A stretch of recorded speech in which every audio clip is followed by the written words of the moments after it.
First came the wind. Later, like a flash of lightning, like a silver tongue in the heavens over the valley of Anahuac, a storm appeared that would wash the blood from the stones. After the sacrifice, the city darkened and thunderous eruptions were heard.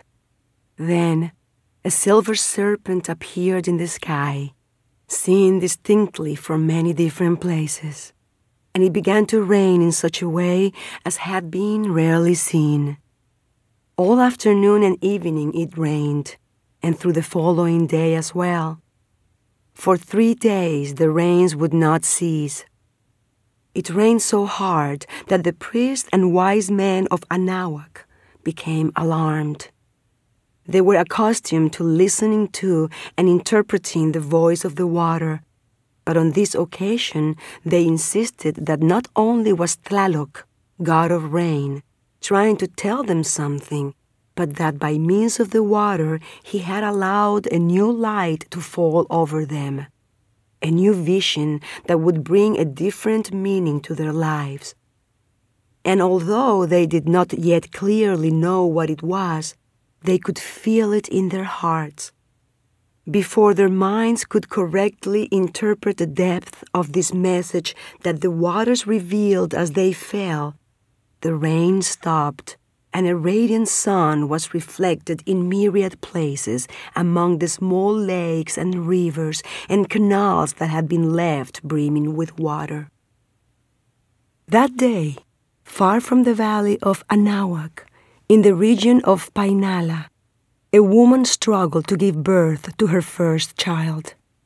The sound of the rain drowned out her groans. Her mother-in-law, who was acting as a midwife, did not know whether to pay more attention to her daughter-in-law about to give birth or to the message of the god Tlaloc. It didn't take long for her to decide in favor of her son's wife. It was a difficult delivery. In spite of her long experience, she had never been present at such a birth. While watching the mother-to-be in the bathhouse just prior to the delivery, she had failed to notice that the fetus was in the wrong position. Everything had seemed to be in order, yet the anticipated birth was taking longer than usual. Her daughter-in-law had been naked and squatting for quite a long while and still couldn't deliver. The mother-in-law, realizing that the unborn was unable to pass through the pelvic channel, began to prepare the obsidian knife with which she cut into pieces the fetuses that could not be birthed. She would do this inside the wombs of the mothers so that they could easily expel them, thus sparing at least their own lives. But suddenly, the future grandmother, kneeling in front of her daughter-in-law, saw the head of the fetus poke out of the vagina and then shrink back a moment later, which probably meant that the umbilical cord was wrapped around its neck. Then, just as suddenly, a small head poked out from between its mother's legs with the umbilical cord caught in its mouth, as if a snake was gagging the infant. The grandmother took the sight as a message from the god Quetzalcoatl, who, in the form of a serpent, was coiled around the neck and mouth of her future grandchild. The grandmother quickly took the opportunity to disentangle the cord with her finger. For a few moments, which seemed like an eternity, nothing happened. The hard rain was the only sound that accompanied the moans of the young mother. After the waters had spoken, a great silence took root and was broken only by the cries of a young baby girl whom they named Malinali, since she was born under the 3rd sign of the 6th house. The grandmother shouted like a warrior to let everyone know that her daughter-in-law, a great fighter, had come out victorious in the battle between life and death. She pressed the granddaughter to her bosom and kissed her again and again. Thus the newborn, daughter of the Tlatoani of Painala, was welcomed into her paternal grandmother's arms. The grandmother sensed that the girl was destined to lose everything so that she might gain everything. Because only those who empty themselves can be filled anew. In emptiness is the light of understanding, and the body of that child was like a beautiful vessel that could be filled to overflowing with the most precious jewels, the flower and song of her ancestors, but not so that they would remain there forever, but rather so that they could be remade, transformed, and emptied anew. What the grandmother could not yet understand was that the first loss the girl would experience in her life was far too soon at hand, and, much less, that she herself would be strongly affected by it. Just as the earth had first dreamed about the flowers, the trees, the lakes, and the rivers on its surface, so had the grandmother dreamed about the girl. The last thing she would have thought at that moment was that she could lose her. Witnessing the miracle of life was powerful enough to prevent her from dwelling on death in any of its manifestations: abandonment, loss, disappearance. No, the only thing her body and mind wanted to celebrate was life. So the grandmother, who had so actively participated in the birth, looked on joyful and spellbound at how Malinali opened her eyes and shook her arms vigorously. After kissing her on the brow, she placed her in the arms of her father, the Lord of Painala, and proceeded to carry out the first ritual after a birth, the cutting of the umbilical cord. She did it with an obsidian blade that she had prepared just for the occasion. The blade had been polished with such care that it seemed more like a resplendent black mirror than a knife. At the moment of cutting, the piece of obsidian captured the rays of the sun filtered through the thatched roof, and their intense reflection was focused on the grandmother's face.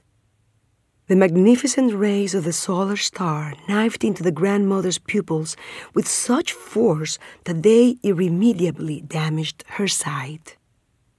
At that moment she thought that maybe this was the meaning of the reflections, a coming nearer to the light. She also understood that in helping her daughter-in-law give birth, she had become a link in the feminine chain created by countless generations of women who assisted each other in childbirth. The grandmother then carefully placed the child at her mother's breast so that she could be welcomed into this world. On hearing her mother's heartbeat, the girl knew she was in the right place and stopped crying. The grandmother took the placenta outside to bury it by a tree in the courtyard of the house. The ground was so heavy with the rains that the burial was made half in earth, half in water. The other half of Malinali's umbilical cord was drowned in the earth. With it, life was sown anew, returning to the earth of its origin. The cord that binds the earth with the heavens seeded nourishment to nourishment. A few days later, the grandmother herself baptized the girl, for tradition stated that the midwife who had brought the child into the world would have that honor. The ceremony took place at sunrise. The girl wore a huipil, a traditional sleeveless dress, and tiny jewelry that the grandmother and mother had personally made for her. They placed a small clay wash bowl in the middle of the patio, and next to it arranged a small trunk, a spindle, and a weaving shuttle. In beautifully decorated ceramic stoves they burned copal. The grandmother carried a censer and directing it toward the spot where the sun was beginning to rise, she spoke to the wind. God of the gusts, stir my fan, raise me to you, lend me your strength, Lord. In response, a light breeze grazed her face, and she knew that it was the right moment to make her greeting to the four winds. She turned slowly toward each of the 4 cardinal points as she said her prayers. Then she swung the censer under her granddaughter, who was being held high in the air by her parents as they offered her to the wind. The small figure, silhouetted against the blue sky, was soon blanketed with copal smoke, a sign that her purification had begun. The grandmother put the censer back in its place and, taking the child into her arms, raised her again to the heavens. She then dipped her fingers in water and let the girl taste it. "This is the mother and father of us all," she said. "She is called Chalchiticlue, goddess of water. Take her. Let your mouth receive her, for you will need her in order to live on this earth." Then, dipping her fingers in the water again, she touched the child's breast. "See here, for she is the one who will enable you to grow and revive, the one who will purify you and will make your heart and your insides thrive." Finally, using a calabash, she poured water over the girl's head. "Feel the freshness and greenness of Chalchiticlue," she said, "who is always alive and awake, who never sleeps or dozes. May she be with you and embrace you and keep you in her arms so that you will be awake and resolute on this earth." Immediately afterward, she washed the child's hands so that she wouldn't be a thief, and her feet and her groins so that she wouldn't be lustful. Finally, she asked Chalchiticlue, goddess of water, to cast out all evil from the body of the child, to set it aside and take it with her. Then she concluded by saying, "From this day forward, you shall be called Malinali, a name that will be yours alone, the one that by birth belongs to you." To end the ceremony, Malinali's father took her in his arms and said the customary words of greeting, in which he chanted the prayer of welcome given to newborns. "Here you are, my awaited daughter, whom I dreamed about, my necklace of fine jewels, my quetzal plumage, my human creation engendered by me. You are my blood, my color. In you is my image. My little girl, look on peacefully. Here is your mother, your lady. From her belly, from her womb you were engendered, you sprouted. As if you were a leaf of grass, you sprouted. As if you had been asleep and awoke, now you live. You have been born.